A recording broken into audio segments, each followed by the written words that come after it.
بزرگان دین فرماتے ہیں کہ نوجوان بڑا ہی گناہگار، فاسق، فاجر، شہوت پرست تھا۔ وہ جس محلے کے اندر رہتا، اس محلے کی تمام لڑکیوں کو وہ شہوت کی نگاہ سے دیکھتا اور ان کو پھنسانے کی کوشش کرتا، لیکن کوئی لڑکی جب اس کے دام میں نہ پھنسی، اس کے جال میں نہ آئی اور اس کی شہوت پوری نہ ہو سکی، وہ نوجوان کہنے لگا، چلو اگر زندہ لڑکی کے ساتھ میں اپنی شہوت کو پوری نہ کر سکا تو مردہ لڑکی ہی صحیح۔ وہ نوجوان قبرستان کے اندر جا کر گورکن بن گیا، قبریں کھودنے کا کام کرنے لگ گیا اور اس انتظار میں رہا کہ کب اس قبرستان میں نوجوان لڑکی کی میت آئے تو میں اس سے اپنی خواہش پوری کروں۔ ایک دن نوجوان لڑکی کی میت آئی، اس کے گھر والے اپنی لڑکی کو دفن کر کر چلے گئے تو رات کے وقت یہ نوجوان اس لڑکی کی قبر پر گیا، قبر کو کھودا اور مردہ لڑکی کے ساتھ اپنی خواہش کو پورا کیا، اپنی بری حرکت کو پورا کیا۔ جیسے ہی اس نے زنا کیا، اسی رات اس ملک کے بادشاہ کے خواب میں ایک اللہ والا آیا اور اس نے بادشاہ کو حکم دیا کہ اے بادشاہ، تیرے ملک کے فلاں قبرستان میں ایک گورکن ہے جو نوجوان ہے، اس نے مردہ لڑکی کے ساتھ برا عمل کیا ہے، زنا کیا ہے۔ اب تم صبح کے وقت اس نوجوان کو اپنے دربار میں بلاؤ اور بلا کر اس کو اپنا وزیر خاص بنا لو۔ بادشاہ آگے پوچھنا ہی چاہتا تھا کہ خواب سے بیدار ہو گیا۔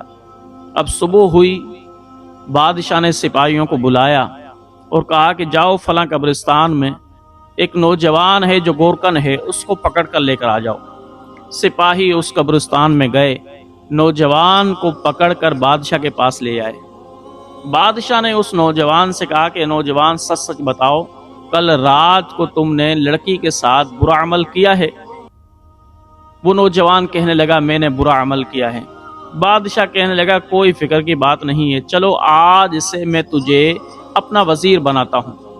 نوجوان نے جب یہ سنا تو وہ انتہائی خوش ہوا، اس کا نفس اکڑ گیا، وہ تکبر میں آ گیا اور کہنے لگا، گناہ کی اتنی بڑی جزا مجھے ملی کہ میں اس ملک کا وزیر بن گیا۔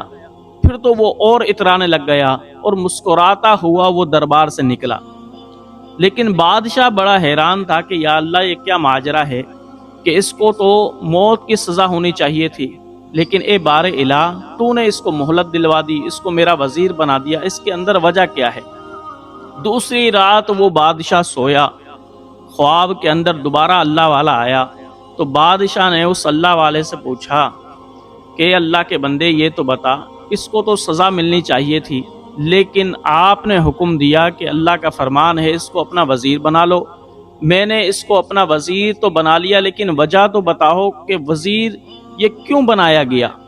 تو اس اللہ والے نے کہا، تو پھر سنو کہ اللہ عز و جل کو اس نوجوان کا گناہ سخت ناپسند آیا ہے، چونکہ اس کی موت کا وقت بھی کافی لمبا ہے، ابھی اس کی موت کا وقت نہیں آیا، ابھی یہ مر بھی نہیں سکتا، اس لیے آپ کو کہا گیا ہے کہ اس بدبخت کو اپنا وزیر بنا لے تاکہ یہ عیش میں پڑ جائے، یہ مال میں پڑ جائے، دولت میں پڑ جائے اور کبھی بھی اپنے گناہ پر نادم نہ ہو اور اللہ سے معافی نہ مانگ سکے۔ بادشاہ، اس کو تیرا وزیر خاص اس لیے بنایا گیا ہے تاکہ یہ عیش میں پڑ جائے اور گناہ پر نادم نہ ہو کر اللہ سے معافی نہ مانگ سکے، تاکہ قیامت کے دن اس کا سارا حساب و کتاب، اس بدبخت نے جو مردہ عورت کے ساتھ اتنا بڑا گناہ کیا ہے، قیامت کے دن اس کا سارے کا سارا حساب و کتاب چکتا کیا جائے اور اس کو دردناک عذاب دیا جائے۔ جوانوں، جب گناہ کرنے پر آسانی ملنے لگے تو سمجھ لینا آخرت خراب ہو رہی ہے۔ جب گناہ کرنا تمہارے لیے آسان بن جائے تو پکا یقین کر لینا کہ توبہ کے دروازے تمہارے لیے بند کر دیے گئے ہیں۔ کبھی ہم نے سوچا ہے کہ ہم بار بار گناہ کرتے ہیں اور بڑی ہی آسانی سے کرتے ہیں، پھر بھی ہماری پکڑ نہیں ہوتی، پھر بھی ہمیں مزے، عیش اور عشرت ملتے رہتے ہیں۔ جوانوں، جب انسان پہلی مرتبہ گناہ کرتا ہے تو دل زور زور سے دھڑکتا ہے، دماغ غیر شعوری سنگل دیتا ہے، جسم کانپنے لگتا ہے۔ پتہ ہے یہ سب کچھ کیوں ہوتا ہے؟ اس لیے کہ یہ وہ وقت ہوتا ہے کہ جب انسان کا ایمان ہل رہا ہوتا ہے اور ساتھ میں کہہ رہا ہوتا ہے، او بدبخت، دور ہٹ اس گناہ سے، بچ جا بچ جا، نہ کر گناہ ورنہ تباہ و برباد ہو جائے گا، بچ جا۔ اول دل تو یہی صدا لگا رہا ہوتا ہے اور کانپ بھی رہا ہوتا ہے۔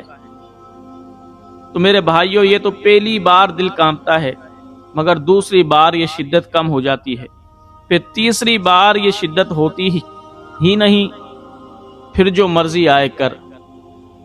آپ کو پتہ ہے گناہ کرنے سے کیا ہوتا ہے؟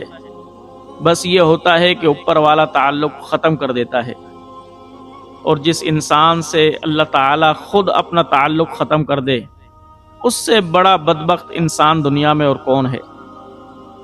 جوانوں، زمین میں گندم خود بخود نہیں اگاتی، اگانی پڑتی ہے، محنت کرنی پڑتی ہے، خیال رکھنا پڑتا ہے، حفاظت کرنی پڑتی ہے، تب جا کر پھل ملتا ہے۔